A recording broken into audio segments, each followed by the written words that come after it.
This is a golden opportunity for the Buccaneers. Breaking news, as there is a new star player, wink, wink, who has now put himself open to the rest of the NFL landscape. He is now on the trade block, and the Buccaneers are in the driver's seat to go and obtain this player so that we can make ourselves the true Super Bowl contenders that we all know we are. I'm Sebastian with Buccaneers Digest. Welcome back, guys. Make sure to hit the bell, hit the button, and join us on this journey for up to 1,000 subscribers. 95% of y'all who are watching still not subscribed, so just join us on that journey. We're building a community. Season's coming around the corner, so just make sure to get to join that and stay tuned with all things Buccaneers.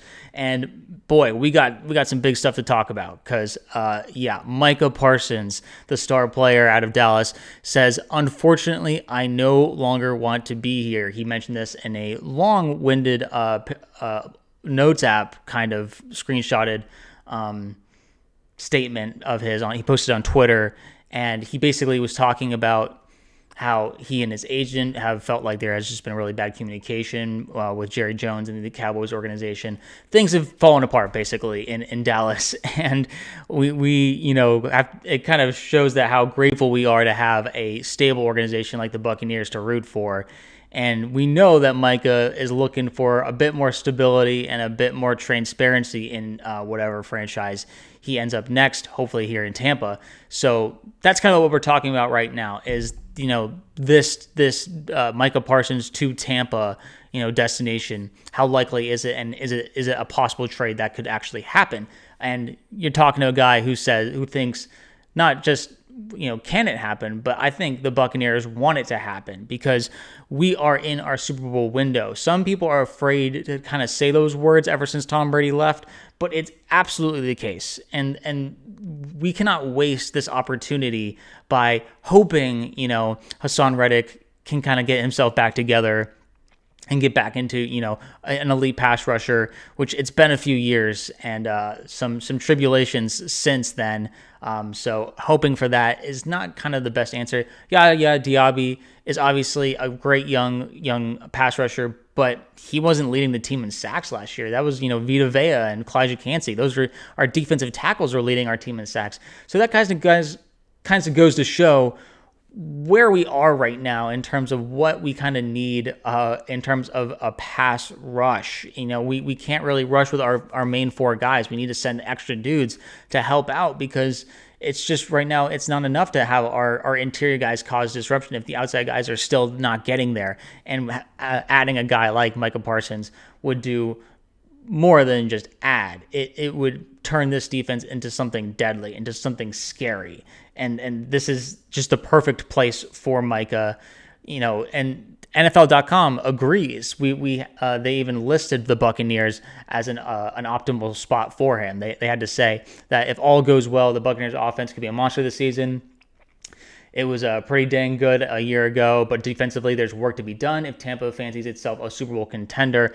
Adding Parsons is the kind of move that can put a team like the Bucs over the top, like we just talked about. They added Hassan this offseason, and Yaya Diaby is a young player with a bright future, but you could absolutely make room for Parsons on this defense, and he'd instantly add some real juice to a pass rush that went stale too often last season. Reddick might bounce back, but he only had 1 sack in 10 games, playing fewer than 60% of defensive snaps last season for the Jets. The Jets were not a great spot for him, but he continues to say that the Bucs appear to have the salary cap flexibility to take on a massive contract, and they might be closer to title contention than some realize. The last time they were this close, the Bucs swung a trade for Rob Gronkowski to help his buddy Tom Brady.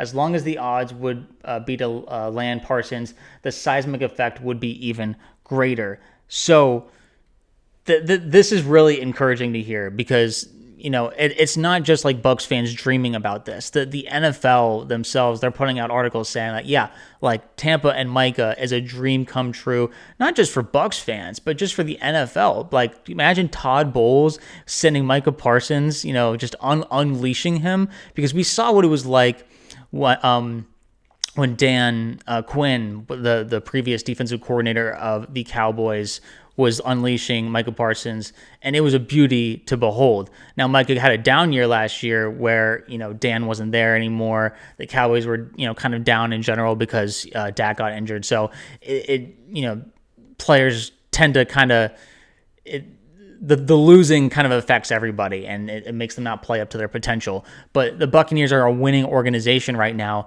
Micah would fit right into that, and he would really, a young guy like him who's just turned 26, we'd be looking at 10 years, maybe like 8 to 10 years of pass rushing excellence. Everyone dreams of having a stud pass rusher like Micah who's generational, and it's just a matter of time where the Bucs have been kind of due a little bit. We've been borrowing, Shaq Barrett didn't start with the Bucs. He started with the Broncos, and we had to, bring him over. Same with JPP, won a Super Bowl with the Giants, and, he was a journeyman before he came to the Bucs and won a Super Bowl with us. But, all these guys felt like we wouldn't have them for very long.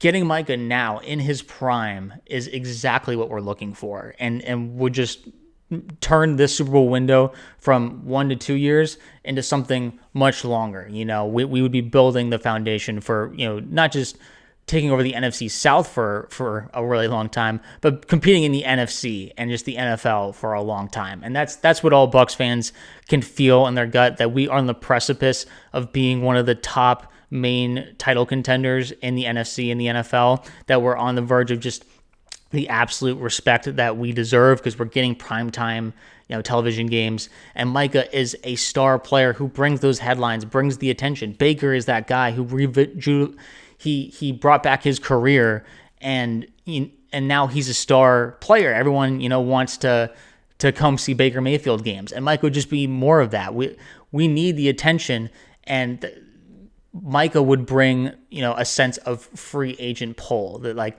oh, they have Micah Parsons, I want to come to Tampa and play with this guy. Not that the Tampa doesn't have that right now. We had it a big time when Tom Brady was here because of the Brady effect. But, Baker, he's still building his legacy right now. So it's just a matter of, this would be a massive piece for the Buccaneers and the future that they're building. But really what's important also to ask is, how feasible is this? Because it would take quite a bit. Adam Schefter had to say that there are comps out there regarding trades. And he said, if you look at the time that the Raiders traded Khalil Mack to the Bears right before the season began in September for a couple of first-round picks and other compensation, that would be the closest comp. I agree. Jason Licht is not known for these big time trades, but there's no time like the present. Just because you are a certain way or a person of habits doesn't mean you will always be like that. There's always time for change and big swings. Tom Brady was a big swing. He was a free agent pickup for sure, and like we mentioned before, Gronk was a trade, but it was just a 4th round trade because Gronk had retired at that time, and then we brought him out of retirement because he wanted to come play with Tom in Tampa. So yeah, the circumstances were different, but we are no stranger to big moves and taking big risks. And this would be probably one of the biggest risks in franchise history. Jason's done other risks like drafting Roberto Aguayo, the Florida State kicker, in the 2nd round. Obviously, that one didn't work out so well, but it's not like he doesn't like risks. It's he's maybe gotten a bit more careful, and he's tuned in to a bit of not risk averse, but because we took on Antonio Brown. There's a lot of risks to these certain things. Julio Jones, like we do what it takes to kind of push our contending window, and that's what good organizations do. You see what the Chiefs do; they'll be bringing in all kinds of players from all over the league to maximize what they can do with Mahomes.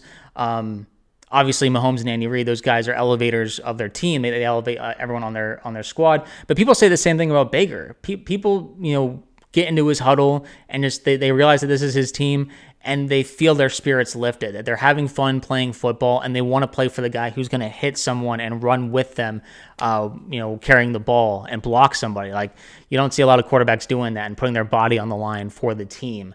So that's what's exciting about these guys. Micah, would play for a guy like that. There's a winning attitude in Tampa that Micah would just continue to add to.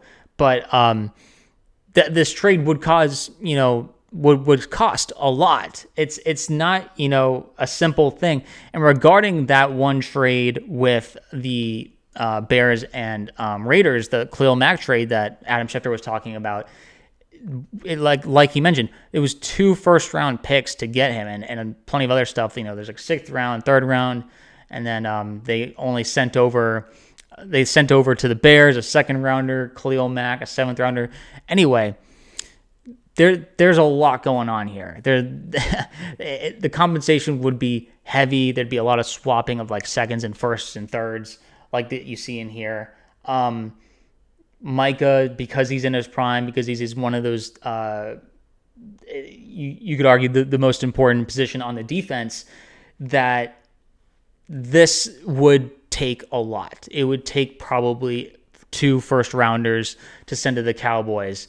And then, once Micah is here, we would sign him to a long-term deal and all that, because now that we've gotten out of the Brady era, we've created some cap room for the team. We have a lot of guys that we want to sign to long-term stuff, but we've been very good. We have great guys on the staff, like Greenberg, the assistant GM. So there's good stuff here that we can make the money aspect work. It's just, do Bucs fans feel comfortable with the cost of like the first rounders? Because we're a good drafting team, so giving up that draft capital, we would feel that sting for a couple of years. And we've seen in recent years with like big trades, like the Deshaun Watson trade with the Browns. I mean, the Browns have been dealing with that for so many years, and it's really set their franchise back like a decade, you could argue. Broncos had the Russell Wilson trade, not nearly as bad as the Deshaun one, but people still, say that wasn't a good trade. And so these trades that include first round picks are extremely concerning. And it's just a matter of, do we feel okay with, sending in those picks to Dallas?